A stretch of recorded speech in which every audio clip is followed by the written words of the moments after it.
بسم اللہ الرحمن الرحیم۔ السلام علیکم ورحمۃ اللہ وبرکاتہ۔ میں ہوں ندیم عالم۔ میرے اللہ کی شان یہ ہے کہ جب وہ کسی چیز کا ارادہ فرماتا ہے تو اسے کہہ دیتا ہے کہ ہو جا تو وہ ہو جاتی ہے۔ میرا اللہ ہی بہترین دوست ہے اور وہی ہے بہترین مددگار۔ آپ لوگوں کے جو دل و دماغ میں ہیں اب میرا چینل میری زبان بنے گا آپ کا ترجمہ۔ میں نے جمعرات کے دن آپ لوگوں کو بتایا تھا کہ سپریم کورٹ کا جو فیصلہ آئے گا اس میں بلے کا نشان پی ٹی آئی سے واپس لے لیا جائے گا۔ آج اب تقریباً 12:30 رات کے ہو گئے ہیں اور اتوار کا دن ہے، اور وہی ہوا کہ پی ٹی آئی سے بلے کا نشان واپس لے لیا گیا ہے۔ یہ مجھ جیسا عام شخص بھی یہ سمجھتا تھا کہ سپریم کورٹ سے یہی فیصلہ آئے گا، لیکن بڑے بڑے جو وکلا حضرات ہیں اور پی ٹی آئی کے جو لیڈران ہیں وہ یہ بات سمجھ نہیں سکے۔ یہ بات میں سمجھنے سے قاصر ہوں، اور شروع سے میں آپ لوگوں کو بتا رہا ہوں کہ جو ووٹ بینک ہے نا وہ عمران خان کا ہے، بلے کا نہیں ہے۔ اس طرف پڑھنا ہی نہیں چاہیے تھا، اگر پتہ لگ جانا چاہیے تھا بی پلان سی پلان اسی کشمکش میں پڑی ہوئی ہے جماعت، تو یہ انہوں نے اپنا وقت ضائع کیا ہے، تو اس طرف ان کو آنا ہی نہیں چاہیے تھا۔ جیسے کہ آپ لوگوں کو پتا ہوگا کہ جاوید ہاشمی کو جب عامر ڈوگر نے ہرایا تھا تو خرگوش نشان تھا عامر ڈوگر کا، تو بری طرح اس نے جاوید ہاشمی کو ہرایا تھا، اور اس وقت میاں نواز شریف صاحب کی سپورٹ تھی اسے، اور چلے مان لیا کہ اس وقت لوگ کہیں گے کہ اسٹیبلشمنٹ میاں نواز شریف کے خلاف تھی، لیکن جو پچھلی دفعہ ضمنی الیکشن ہوئے 20 نشستوں پر، اس میں تو مکمل سپورٹ تھی اسٹیبلشمنٹ کی، تو وہ 20 نشستوں میں سے 16 نشستوں پہ آ رہے ہیں۔ تو اب جو پاپولیرٹی ہے وہ عمران خان کی ہے، نہ کہ نشان کی ہے۔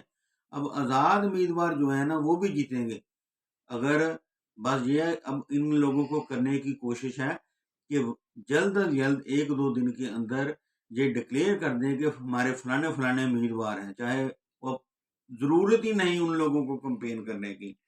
اور اسی طرح اب حامد خان صاحب، بیرسٹر گوہر اور علی ظفر صاحب نے کہا ہے کہ ہمیں سپریم کورٹ کے فیصلے سے بہت مایوسی ہوئی۔ بھائی آپ لوگوں کو مایوسی ہوئی ہوگی، عوام کو کوئی مایوسی نہیں ہوئی ہے، کیونکہ عوام کو پتا تھا کہ جسٹس قاضی فائز عیسیٰ صاحب نے یہی فیصلہ دینا ہے۔ آپ لوگوں کو نہیں پتا تھا، لیکن تقریباً پاکستان کی 70% عوام کو یہ معلوم تھا کہ آج سپریم کورٹ نے یہی فیصلہ دینا ہے۔ معلوم نہیں تھا تو آپ لوگوں کو معلوم نہیں تھا، اور اس کے ساتھ ہی یہ تمام صحافی کہہ رہے ہیں کہ اس سے بہت نقصان ہوگا پی ٹی آئی کو۔ بھائی کوئی نقصان نہیں ہوگا، یہ آپ کو جس طرح میں نے پہلے آپ کو بتا دیا تھا کہ 2 دن پہلے کہ سپریم کورٹ سے یہ فیصلہ آئے گا انشاءاللہ تعالی۔ آج میں ایک چیز اور آپ کو بریکنگ نیوز دے دوں کہ 8 فروری 2024 کو جب الیکشن کے نتائج آئیں گے تو یہ واحد الیکشن کے نتائج ہوئیں گے کہ جن میں آزاد امیدواروں کی اکثریت زیادہ ہوگی، بلکہ سیاسی جماعتیں اقلیت میں ہوں گی۔ 150-60 امیدوار آزاد حیثیت میں جب جیتیں گے اور جماعتوں کے امیدوار 50-40 ہوں گے، اس وقت دنیا میں کیا مذاق بنے گا اس الیکشن کمیشن کا اور ہماری اس عدلیہ کا۔ اور یہ مقبول جان نے پچھلے 1-2 ولاگ میں بتایا تھا کہ یہ قاضی فائز عیسیٰ صاحب جو ہے نا، یہ سمجھ لیں کہ سپریم کورٹ کا جو دھکا دے رہے ہیں آخری، تو یہ ضمیر بوس ہونے والا ہے ہمارا نظام۔ تو اللہ تعالیٰ انشاءاللہ تعالیٰ اس سمجھ لیں کہ برائی سے یا شر سے انشاءاللہ تعالیٰ خیر نکالیں گے، اور عدلیہ کا نظام بھی ان قریب آپ دیکھیں گے کہ اچھا اور بہتر ہوگا۔ 2024 کے الیکشن کے نتائج کوئی بھی نہیں مانے گا، مجبوراً ملک عدم استحکام کا شکار ہوگا، حالات بد سے بدتر ہوتے جائیں گے، مہنگائی میں عوام پس جائے گی۔ 47 روپے یونٹ بجلی مہنگی کر دی ہے۔ اب تو سردیاں ہیں، تو جب یہ مئی جون اپریل آنے کی دیر ہے تو دیکھنا کہ ملک میں حالات کیا بنتے ہیں۔ 35-40 ہزار روپے جب بجلی کے بل آئیں گے، پھر ملک میں دیکھنا کہ حالات کیا ہوگا۔ مجبوراً یہ عدم استحکام کا جو شکار ہوگا ملک، اس میں یہ ہماری سپریم کورٹ اور الیکشن کمیشن اور ہماری اسٹیبلشمنٹ، یہ سبھی کا کردار ہوگا۔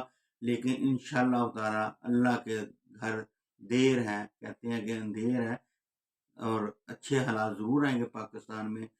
دعا گو ہونی چاہیے سبھی کو۔ تو جلد از جلد پھر الیکشن ان کو کروانے پڑیں گے، تمام منصفانہ الیکشن کروانے پڑیں گے، جس میں تمام جماعتوں کو ایک جیسے، جسے کہتے ہیں پلینگ فیلڈ دینی پڑے گی، اور وہی نتائج اور ملک کو اچھائی کی طرف لے کے جائیں گے۔ 2025-26 میں دوبارہ الیکشن ضرور ہوں گے، یہ انشاءاللہ تعالیٰ آپ دیکھیں گے، زندگی رہی تو۔ بس باقی باتیں انشاءاللہ تعالیٰ آپ کے ساتھ اگلے ولاگ میں کریں گے۔ اللہ تعالیٰ آپ کو تندرستی اور ایمان والی زندگی عطا فرمائے۔ آپ کا بہت بہت شکریہ، اور پروگرام کے آخر میں میرا چینل ضرور سبسکرائب کریں، تاکہ آپ سے یہ باتوں کا سلسلہ چلتا رہے، اور آپ سے بھی کچھ سیکھنے کا موقع ملے، اور کمنٹ میں بھی مجھے بتائیں، اور یہ میرے لیے سمجھ کے سیکھنے کا ہی موقع ملے گا۔ آپ کا بہت بہت شکریہ۔